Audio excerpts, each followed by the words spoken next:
Are you recording? Are you recording right now? Better. Hi YouTube, how you going? It's me, I'm back. Welcome back to the dark web's #1 rated music show.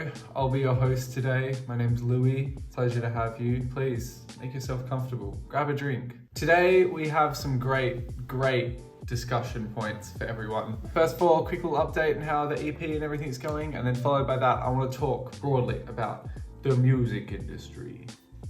I also have a special treat for those that want to stay to the end of the video. I'm going to perform a little song I wrote, but it's a song I wrote really late at night. It's quite simple, it's quite emotional. So the rule is you can only listen to it if it's past 2 a.m. and you're having an early life crisis.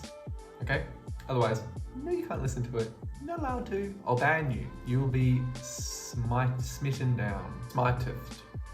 So, first of all, I went to Nick's house, recorded some vocals because he's got a way better mic than my mic. My mic apparently pretty bad. I can't tell the difference because I'm an idiot. That was pretty fun. I wrote some new songs recently. It's hard because every time I think I've locked a song into the EP, I've been writing a lot more recently and I kind of go, oh, maybe that's better. And I feel like with every song I write, it gets a bit better. So it's kind of hard to know what to do. Another issue I'm facing recently is that this idea that sort of I only have a limited amount of attention that I can draw off people, in the terms that, let's say I put out an EP. If I release 8 songs or something, there's a good chance that just no one will listen to it. If I put out 1 song, there's more chance that people will listen to it because it's easier, right?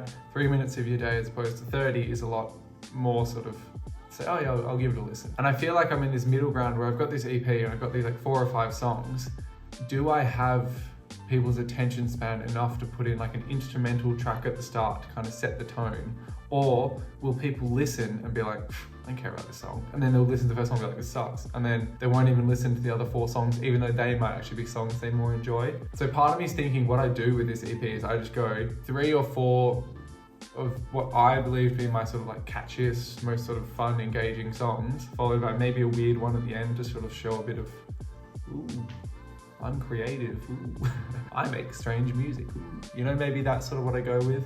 Even when some of my favorite artists put out long projects, like, you know, 20-song albums, I'm like, can I be bothered? You know, let alone someone I don't necessarily am not a fan of, I'm definitely not gonna listen. So I'm trying to sort of find that middle ground. I'm thinking at most it'll be an instrumental track at the start, a weird one at the end, then 3 or 4 mainstream, generally pleasing pop songs in the middle. I don't know, it's something I'm gonna figure out. I'm gonna keep writing more songs as well and see how it goes. Yeah, any other updates?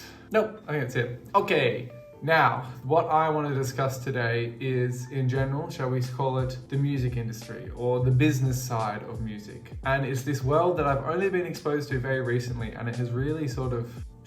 Now, picture this. Picture innocent little Louis, maybe innocent little you, who knows? Back in the day, I'd think, all you gotta do is write a good song. You write a good song, you put it out, boom, the world loves you and your music's great and you go play big festivals and you're on tour and you're an artist. And that's how it happens. No, you idiot, Louis, you idiot. Not how it works. And recently, a big insight into this has been this whole world of promotion and marketing and media and things like this. So I'll give you an example. I uploaded those 2 songs in sort of around, I think it was like August time period around then. They both had like 100 streams each, 200 streams each. Mainly just my friends. I had like 60 monthly listeners, right? Which is about right. Like realistically, that is about correct for what I had done and put out. Like regardless of the quality of the music, it's just true. What I did recently is I found all these websites. Like there's this one called Submit Hub. Essentially what you do is you upload your song there and you pay money. So I think I put in maybe $20 and it equates to about like $1 equals a credit. And what you do is you usually cost about $1 or $2 and you pitch your song to music blogs, Spotify playlists, YouTube channels, like Twitch streamers, all this stuff, right? And you say, hey, I've got this song, I think you might like it, give it a listen. If you like it, you can then share it. And so what they do is they're forced to listen to like 90 seconds of the song or something. They say, I love it, I'm gonna put it in my playlist, and they go, nah, I don't really like it. And I think on average, the acceptance rate is usually about like 10% or something like that. So most of the time you're gonna fail, but let's say you put in $20, you go submit to 20 different playlists or blogs or whatever, hope a few of them stick and you get some plays. So that's what I did. I did it with both my songs, Deep Down and Sacred Killing. And the results have been so interesting. If you look at some of these playlists, right, I did mainly focus on Spotify playlists because that's how I'm sort of trying to judge the metric of like monthly listeners and things like this. The playlists I all pitched to all had like 5,000, 6,000, 7,000 likes on the playlist. So you'd assume there's like 5, 6, 7,000 people who are following this playlist, maybe listening to it daily or weekly or something like that, you know? And I submitted to a lot of these. $20 and my monthly listeners and streams have almost 10 times in that time. So they're at like 500 and something right now, which doesn't sound crazy. Compared to what it was before and how little effort money I had to put in, it's quite crazy. Like there's this one called Modern Tracks, Indie and Alternative, and they put in my song Psycho Killing. This only went in there on October the 23rd. So what's that? That's like a week ago. And it already has almost 400 listeners and 500 streams just in this one playlist. I don't know if anyone's saving this song from this playlist into their own stuff, but whatever. Like it's crazy how much bigger this is. Then you look at this and you look at the Spotify playlists that have hundreds of thousands of listeners, and you just go, you know, if you get one song in there, which I understand you have to be like a bigger artist and generally have a label or management or marketing pushing you into these playlists, you get so many streams. Now some of these playlists are totally whack as well. Like, you know, there's this one called Lucifer Music. And so far, I think it's got quite a lot of followers, and there's all these other ones. I'll put some screenshots up now that apparently have all these followers, but the songs that I have submitted in them that have been in there for like 2-3 weeks have like 3 listens, 5 listens. They got like nothing, right? So obviously what I'm realizing is that like, it's a lot about not just putting out good music, it's about pushing it to the right places, putting money in the right places to push it out. Facebook advertising, Instagram advertising, playlist promotion, getting on blogs, getting on the radio. All these things are hard, but as soon as you sort of break this barrier, I feel like it's a lot easier to get following. For the longest time, I'd hear artists put out music that I thought was really good, and I go, this song's awesome. And then you check back in like a year and it's got like 1,000 streams. And you go like, what the hell? Like this song's really good. This song sounds just as good as this song that has thousands and thousands and millions of streams. How is it happening? And I think now I get it. It's just this business side of music, which I didn't really understand. What you hear about happening quite often is that you see this artist and you like them, they seem really relatable and cool, and they just put up this song online and it just blew up, and they just made it on Photo Booth, you know, it was just so carefree, and they just put it up on SoundCloud and it just blew up and they became huge, and you go, oh, that's so good, I can do that, like that's all, I can do that. And then 90% of the time you learn that is not what happened. They were already signed to this label, their dad owns this record label, their brother is the lead guitarist in The Strokes or some, I don't know, let me just make that up. But you know, like, you always find out that it's not. They didn't just put a song out and they blew up. You find out that they had this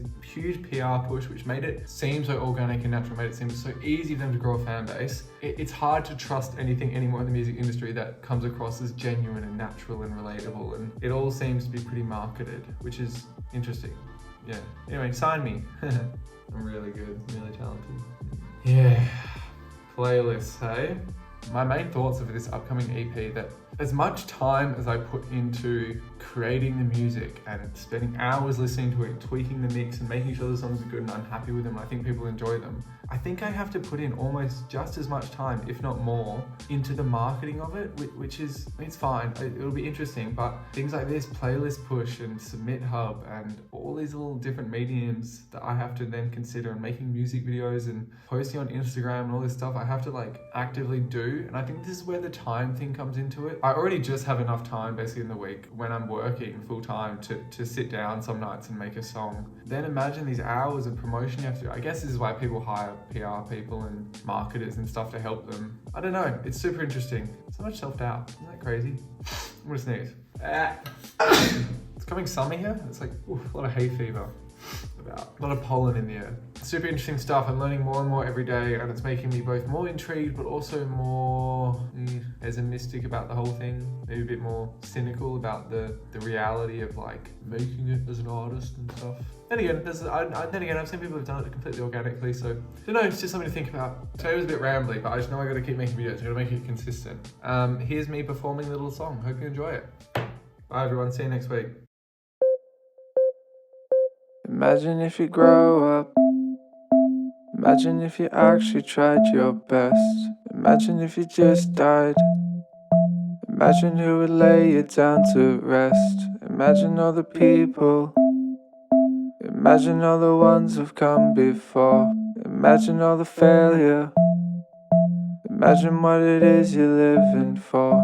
Imagine if you did care. Imagine Imagine all the things that you could do. Imagine all the helpless. Imagine all the things that they've been through. Imagine your best self. Imagine saying what you mean. Imagine if you just cry. Imagine if you really did believe. One day when you faded away, they're gonna say your name the last time.